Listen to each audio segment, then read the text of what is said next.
Internet आज के advance जमाने की धड़कन है। इंटरनेट के बिना सारे इलेक्ट्रॉनिक डिवाइसेस बेजान हो जाते हैं। अगर आप इस इंटरनेट की वैल्यू को समझते हैं तो सोचिए इसके बिजनेस में कितना पोटेंशियल होगा। भिवंडी के नंबर 1 इंटरनेट प्रोवाइडर इंफ्रानेट आपको मौका दे रहे हैं उनके साथ बिजनेस पार्टनर बनने का। ना कोई फ्रेंचाइजी फी, ना कोई डिपॉजिट, लेकिन बेहतर इनकम की गारंटी, कंप्लीट सेटअप, ट्रेनिंग और सपोर्ट का वादा। ऐसी बिजनेस अपॉर्चुनिटी और कहां? तो स्क्रीन के नंबर पर कॉल कीजिए और आज ही अप्लाई कीजिए अपने एरिया के ऑफिशियल इंफ्रानेट पार्टनर बनने के लिए। मैं सुबेकार मोमिन द वॉइस उसमें आपका स्वागत है। इस वक्त हम मौजूद है शांतिनगर पुलिस स्टेशन में। आपको बता दें कि शांतिनगर पुलिस के हाथों एक बड़ी कामयाबी लगी है। जी हाँ, ऑनलाइन फ्रॉड के नाम पे लोगों का फेक अकाउंट बनाया जाता था और उसे फेक नंबर के जरिए ऑपरेट भी किया जाता था और कई लाखों रुपए उसमें ट्रांजेक्शन किया जाता था।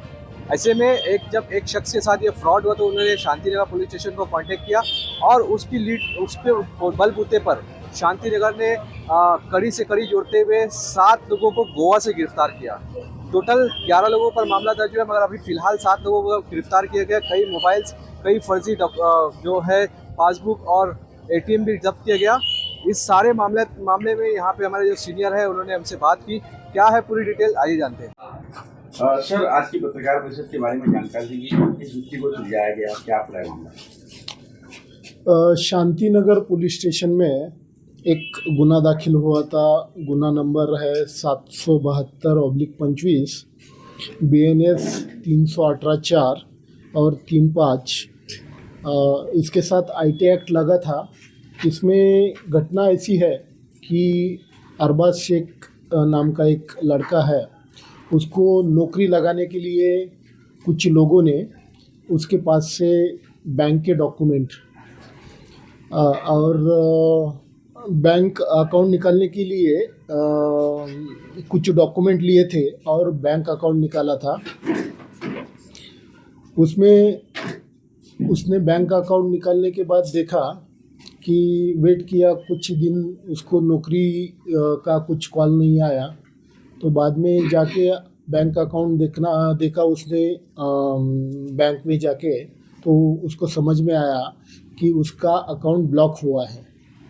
और जब उसने इंक्वायरी किया तो उसमें कुछ साइबर फ्रॉड की अमाउंट आई है, इसलिए बैंक ने उसको फ्रीज कर लिया है। तो उसके बाद वो पुलिस स्टेशन आया और जो गुना दाखिल हुआ, उसके बाद हमने वो जो उसके पास कुछ आरोपी के नाम थे, उससे हमने कुछ टेक्निकल इन्फॉर्मेशन निकाल के उनके डिटेल्स निकाले और उनको हमने दक्षिण गोवा में से इन लोगों को अरेस्ट कर लिया है। उसमें 3 लोगों के ऊपर हमने गुना दाखिल किया था, लेकिन अभी टोटल 11 आरोपी हमने वहाँ से अरेस्ट कर लिए हैं। उसके साथ 2 लैपटॉप, 30 मोबाइल, 11 लोगों के बैंक के पासबुक्स और 11 लोगों के सिम कार्ड, इतना सारा एवज उसके साथ मिला है। हमारे सिर्फ 3 लोगों ने गोवा से इतने सारे आरोपी पकड़ के लेके आए हैं। तो शांतिनगर पुलिस के जो भी अधिकारी उसमें है, उनके नाम है पुलिस उपनिरीक्षक सचिन कुचेकर, पुलिस कांस्टेबल दीपक सानप, पुलिस कांस्टेबल रोहित इंगले। ये 3 लोगों ने ये कामगिरी पूरी की है और इसके लिए उनको पुलिस विभाग की तरफ से अच्छा रिवार्ड भी दिया जाएगा। और इसके बाद जितने भी लोगों के साथ ऐसी घटना हुई है भिवंडी में, उनका भी हम उनको भी सर्च कर रहे हैं और उनको भी इस गुने के बारे में इंफॉर्मेशन देके अगर उनका कुछ डॉक्यूमेंट्स अगर लिया गया है और उसमें कुछ गुनहगारी कृत्य हुए हैं तो और भी गुने दाखिल करने की तजवीज़ रखी है। सर, ये जो 11 आरोपी बताए हैं, तो सर ये जो गोवा के थे इनको सबको लेकर आया गया कि भिवंडी के बीच में रहने वाले जो आरोपी 11?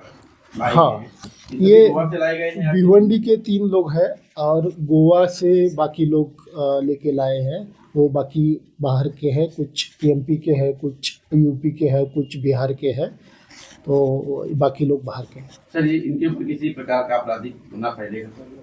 नहीं, अभी उनके ऊपर जितने भी गुने होंगे उसकी जांच की जाएगी और उसमें जो भी इंफॉर्मेशन मिलती है आपको दी जाएगी। सर ये 5 लाख कितने का फ्रॉड हुआ है सर ये नहीं, अभी तो फ्रॉड की अमाउंट और बाकी डिटेल्स बैंक से लिए जाएंगे।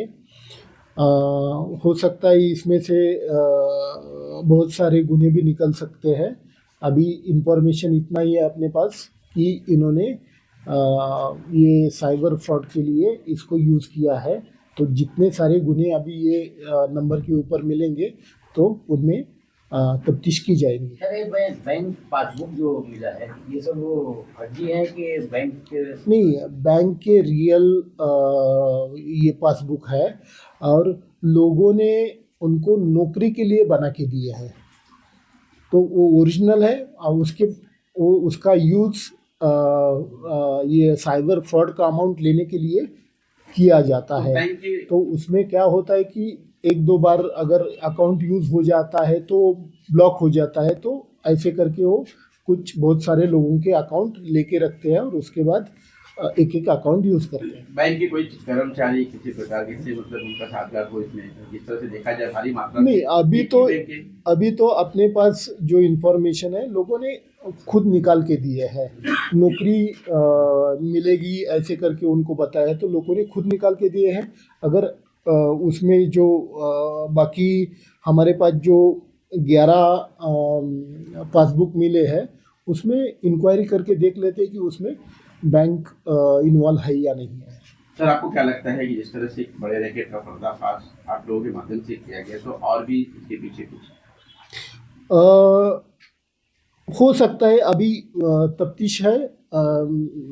उसके बाद जो भी उसमें से बाहर निकलेगा आपको बता दिया जाएगा। सर क्या कहेंगे जिस तरह से देखा जाए साइबर जो है काफी तेजी से देखा जा रहा है, लोगों को फंसाया जा रहा है, साइबर क्राइम जो है काफी बढ़ता हुआ दिखाई दे रहा है। ऐसे में जनता से क्या मैसेज देना चाहिए, क्या कहेंगे?